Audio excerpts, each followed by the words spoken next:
आज राष्ट्रीय शिक्षा दिवस पर मुझे नेल्सन मंडेला की एक बात याद आ रही है। उन्होंने कहा था कि शिक्षा सबसे शक्तिशाली हथियार है जिसका उपयोग हम पूरे विश्व को बदलने के लिए कर सकते हैं।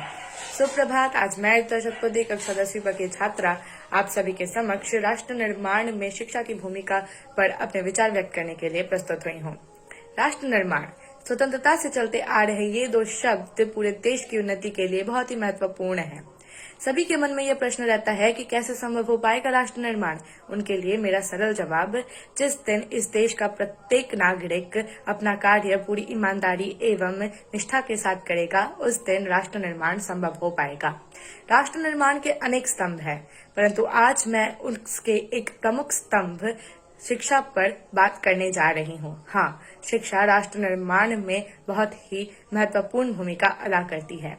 इस देश की युवा पीढ़ी इस देश का मुख एवं भविष्य है, जिसके कंधों पर इस देश की उन्नति की जिम्मेदारी है और ये इस जिम्मेदारी को तभी निभा पाएगी जब ये शिक्षा का सही मूल्य जान पाएगी। और यही सबसे बड़ी समस्या है इस देश की।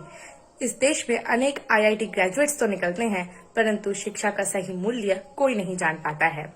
इसी बात पर मुझे जॉन डोबे की एक बात याद आती है। उन्होंने कहा था कि शिक्षा जीवन की तैयारी नहीं, अपितु स्वयं जीवन है।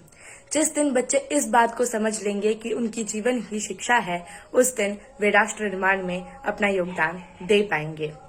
बड़ा ही आश्चर्य होता है मुझे यह बात सोचकर कि जिस देश ने पूरे विश्व को नालंदा तक्षशिला जैसे विश्वविद्यालय दे करके विश्वविद्यालय शिक्षा की नींव रखी, आज उस देश का एक भी विश्वविद्यालय पूरे विश्व के सर्वश्रेष्ठ विश्वविद्यालय में से एक नहीं।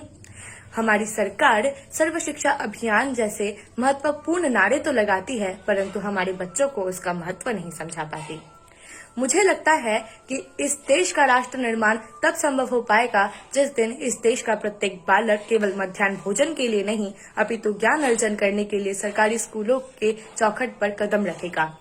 मैं कहती हूँ कि इस देश का राष्ट्र निर्माण तब तक संभव नहीं जब तक इस देश के बच्चे शिक्षा का मूल्य नहीं जानेंगे। राष्ट्र निर्माण तब तक संभव नहीं जब तक बच्चे केवल नौकरी पाने के लिए पढ़ाई करते रहेंगे, ज्ञान अर्जन करते रहेंगे। और यदि वे केवल नौकरी पाने के लिए ज्ञान अर्जन करेंगे तो उस ज्ञान का कोई लाभ नहीं और वे नौकर बनकर रह जाएंगे, मालिक बनकर अपने देश की उन्नति में सहायता नहीं कर पाएंगे। आज मैं कहती हूँ कि मेरा देश महान है, महान था और महान रहेगा। राष्ट्र निर्माण इसका संभव हो पाएगा जिस दिन बच्चे इस बात को समझ लेंगे कि शिक्षा क्या है, शिक्षा करने का मुख्य उद्देश्य क्या है। उस दिन इस देश का भविष्य भी रोशन होगा, इस देश में राष्ट्र निर्माण भी संभव होगा एवं अब केवल भारत का ही नहीं, पूरे विश्व का प्रत्येक मनुष्य भारत का नाम सम्मान के साथ शीश निवा कर लेगा एवं हृदय से कहेगा, जय हिंद। धन्यवाद।